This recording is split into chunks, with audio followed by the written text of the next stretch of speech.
this storm could not be worse. Neighborhoods that just finally fell below flood stage expected to rise once again, and you can only imagine how those residents are feeling tonight. Lucy Yang is in those communities tonight. She is in Little Falls, New Jersey. Lucy. Well, Liz, in this one driveway alone, there's a flat screen TV, washer, dryer, heater, water cooler, air conditioner. They lost it all, and homeowners tonight are praying they won't have to relive this nightmare yet again.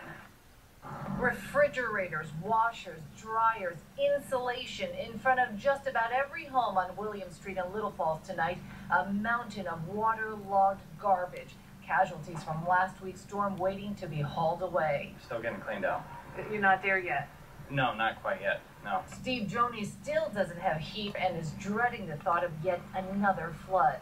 Time to evacuate and do it again. Over in Totowa, Ursula Furman's house was surrounded by several feet of water last weekend. Amazingly, her basement was spared, thanks to her husband, who boarded up the doors and windows with wax-covered wood, which he has not thrown away yet, which he will need again tonight. Now I'm scared, because this is trouble for everyone. Just down the street, you can see the Hackensack River has already left its banks and is claiming the road as this area gets ready for yet another wet pounding from Mother Nature. So we finally got the water out of the basement. I guess we gotta wait to find out what's going on with this next flood. Well, at this point, he joins us live from Lincoln Park with more. Ranjit? Well, Brian, as you mentioned, it was just a few days ago, water was spilling over the banks right to where I'm standing. This whole area flooded out, but now it's dry. The nicest day we had all year so far was probably the break that a lot of flood-prone areas needed. Not the homecoming Ramanuj Prashant wanted. Just back from India, the Little Falls homeowner used some sunshine and warmth to clean up after floodwaters sunk his home under 7 to 8 inches of water. Took the day off today, just for the cleanup. But now it looks like a lawnmower and some of his other household appliances might have to be replaced. Every year it comes for the continuous 3 years. Walking the streets in Little Falls, the story of ruined appliances repeats. Water heaters, laundry machines, and other goods are piled up and cast off, casualties of the flooding. John Ayre is reinstalling air conditioners he took out before the water rose, a move his clients have repeated for years. Saves them a little money, I guess. Little Falls public work crews were on the clock late into Friday, taking away debris and dumping it. Homeowners also did their dumping, though some of the youngest just returned home after the floods. I saw how it was on the computer, on the video, and I thought it was a little bit cool how it went down the street, but I didn't like that my house got flooded downstairs. But young Lindsay says she's ready to clean, and a little more good weather over the weekend might help everyone do enough to move things closer to normal. Now, it is going to be a little cooler over the weekend compared to the temperatures we had today, but you're sure to see a lot of people out. And Brian, some people are going to be coming home for the first time this weekend, so they definitely have a lot of work ahead of them. Wow, that's a tough homecoming. Well, thanks, Ranjit, for the update. So hard by last weekend's nor'easter. People are returning home this weekend. Our Glenn Zimmerman's live in Little Falls this morning with the big cleanup there. Good morning, Glenn. Good morning, Pat. Good morning, everyone. Yeah, all the water is now out. You can see the street for the first time in days. But as this woman is doing and others are doing, they're finally able to go back home to be able to assess the damage. We were able to speak with one man, kind of give us an idea of what he's going through. Mostly materials, sheetrock, insulation.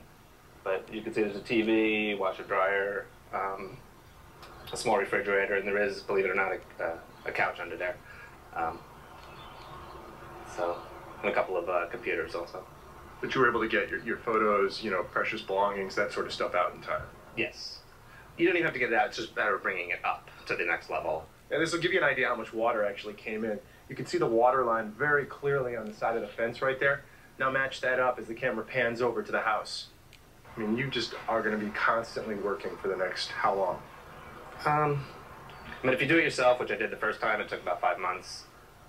If you hire everything out, you can probably get back to normal in about 2 months. Is normal or no? Yeah. Yeah, I mean, right now you see a big mess, and a month from now, the community will be right back to normal. Kids will be playing, people outside talking. mowing their lawns. It'll be routine. It'll be business as usual. He estimates he lost between $30,000 and $40,000 worth of stuff. All, of course, under insurance. PSE&G crews are out here. This is what we're going to see today, turning on the gas into this community. And there are police patrols on each corner. There are actual checkpoints to prevent anybody from coming in here who doesn't live here, because in past, the concern has been scavengers going through this, basically all the debris of stuff that people have thrown out. That's the story live here in Little Falls. Glenn Zimmerman, back to you guys in the studio. Glenn, the rainy season hasn't even begun yet. What a shame. All right, thank you. But they are as resilient as they are vulnerable in that community. And good luck to them. Now, a 15-year-old girl in the Bronx, meanwhile. 70s with a westerly breeze at about 8 to 12 miles an hour. Pat, more on the forecast coming up in a few minutes. All right, John, thank you so much. Well, finally some sunshine, and this is good news today because the big story all over the area this weekend is that of people who are returning home to communities that were flooded out by last weekend's nor'easter. Glenn Zimmerman is live in Little Falls, New Jersey, one of the communities so hard hit this week. Glenn, what's the latest? Good morning, Pat. Good morning, everyone. You know, you drive through the community here and you just see piles of what is now debris and used to be valuable prized possessions that people used to have in their homes. Take a look at some video, and I can also point out here a dumpster. Just this is what we see all over the place. The video shows a man led us into his home, and he had about 2 feet plus of water inside of his house. It shows you that people have a set plan because they've been through this before. They pull all the boards off the walls.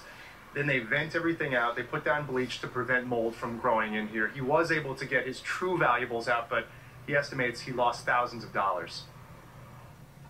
Probably $30,000, $40,000. You seem to say it casually.